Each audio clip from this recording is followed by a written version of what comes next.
Yo, what's up everybody? It's your boy Floss. I'm back again with another video, and today we're going to take a look at the iPhone 4S. Now this is the Sprint version. Before I get into that though, let me just throw something out there real quick. You know, this is not a comparison video. This is not an Apple against Android video. This is just 100% unbiased real review. Alright, and y'all already know how I move. If something is hot, I'm calling it hot. If the shit is whack, I'm calling it whack. So let's get right into it. First, let's take a look at the box. Now, if you ever bought anything from Apple, you get a nice box, nice quality presentation. Keep in mind, for the iPhone 4S, you're going to be spending $700, $800, or $900 depending on the gig size. So presentation is important. So you get a nice quality box. Let's pop it open. Inside, you get the phone. Now, I decided to get the white joint instead because I had the black one for so long. I wanted to try something different. So we're moving out with the white version. Once you take the phone out, get the usual books and shit. You get the AC adapter, you get the USB connection, and you get some headphones. So that's it. Nice quality box, nice classy presentation. This is one of those boxes that you can hold down, so when you're ready to sell the phone later, put it back in the box, keep it looking brand new. Now let's take a look at the actual phone. On the front, you got a 3.5-inch screen. You got the front-facing camera, VGA quality. You got the speaker with the sensor. On the bottom, you got the home button. All right, let's take a look at the right side. You got the volume up and down.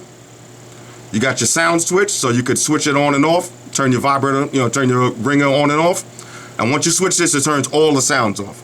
So that's hot. So you just hit one switch, turn all the sounds off. On the other side, nothing.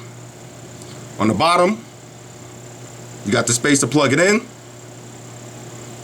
And on the top, you got the 3.5mm headphone jack, and you got the power button. Also on the back, you got the Apple logo, which is important. You got an 8-megapixel camera with LED flash. So that's everything around the phone. Now, as usual, y'all already know when I do phone reviews, the first thing I like to do is talk about everything I don't like about the phone. Then we'll talk about everything I do like about the phone. All right.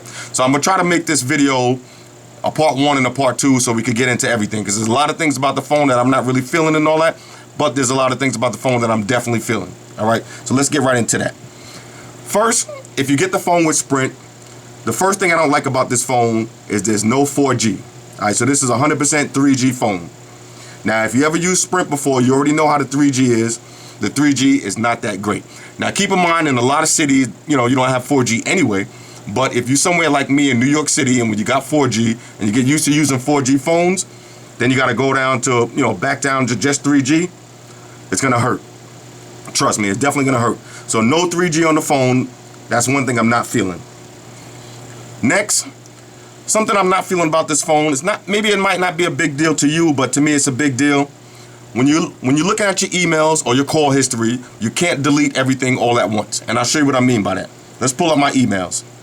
Now, say I'm looking at my emails and I want to delete them. I can just swipe right here and just delete an email, or I can hit edit and, start checking off a whole bunch of emails to delete and hit delete. But there's no way to just select all of them.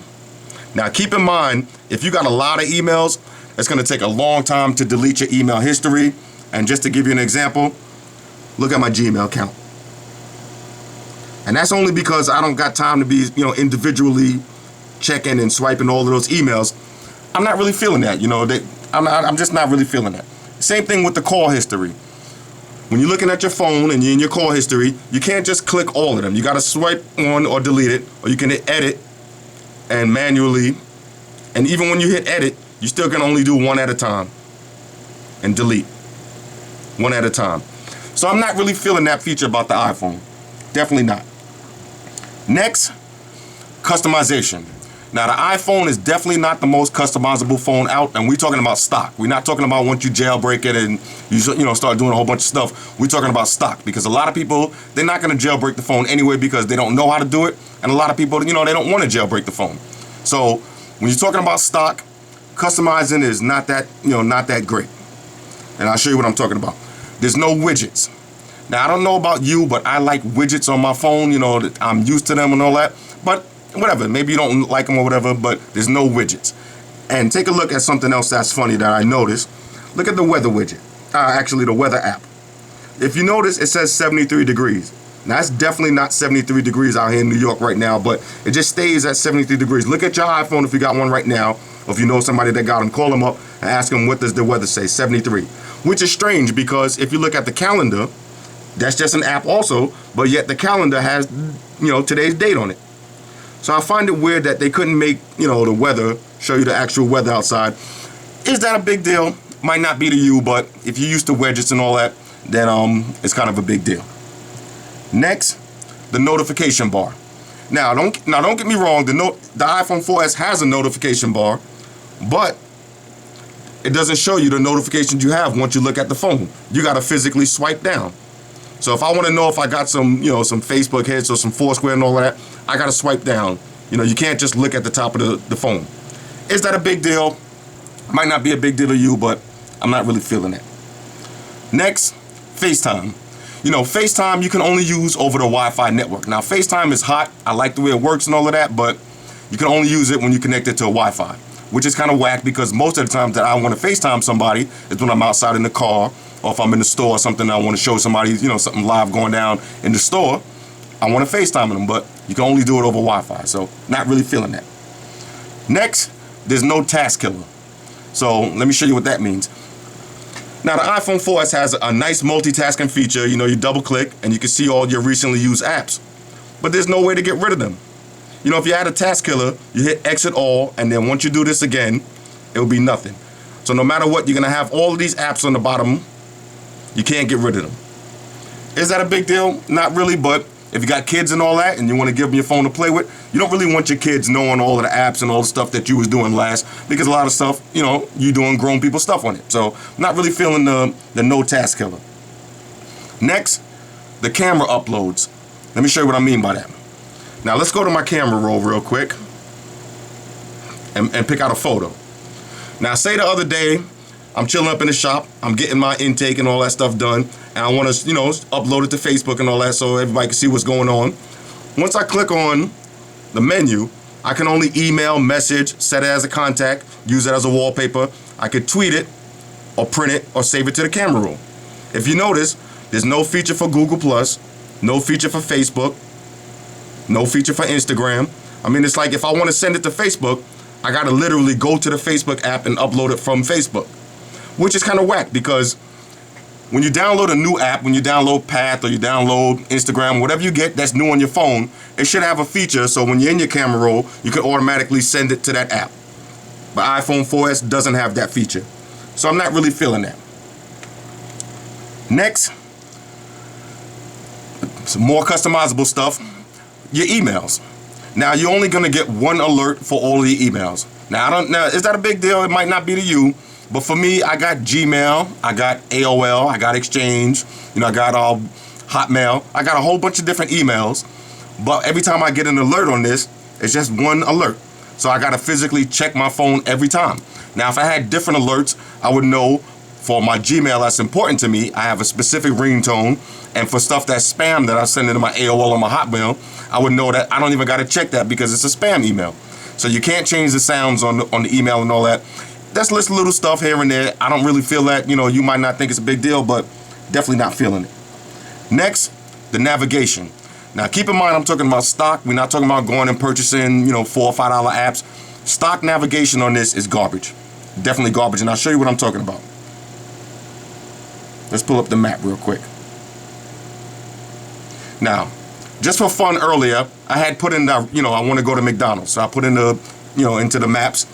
If I want to use GPS, yeah, the GPS works, but it's not turn by turn with voice and all of that. You got to physically read the next step. Now, try doing that on a 3.5-inch screen while you're driving. All right, and you're definitely going to be having an accident. Trust me. So the navigation on this stock is mad whack. And last but not least, the last thing I'm definitely not feeling about this phone, which is the most important thing that I'm not feeling, is the screen size. 3.5-inch screen is just not cutting it these days. Just not. I mean, it's just too small. Don't get me wrong, it's a beautiful screen and all that, but it's just too small. And I'll show you an example. Say I'm taking it to text messaging. Look at the size of this keyboard. It's just tiny. Like my thumb actually covers half of the keyboard.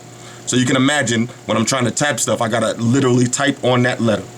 And the same thing like when you're in Facebook or Foursquare and you want to click on a menu, you can't just click it with your thumb, or you gotta click it with the tip of your finger.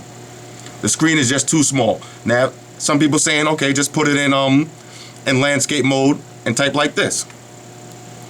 But my dudes, the days of landscape typing is over. They went out with all of the, the My Touch, remember we used to use what was those old flip ones, I forgot the name of it, but y'all know what I'm talking about, the flip up phones and all that.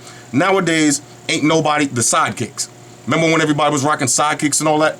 Nobody ain't walking around typing like this no more, all right? My dudes, don't do that. Them days is over, all right? Everything is portrait mode now.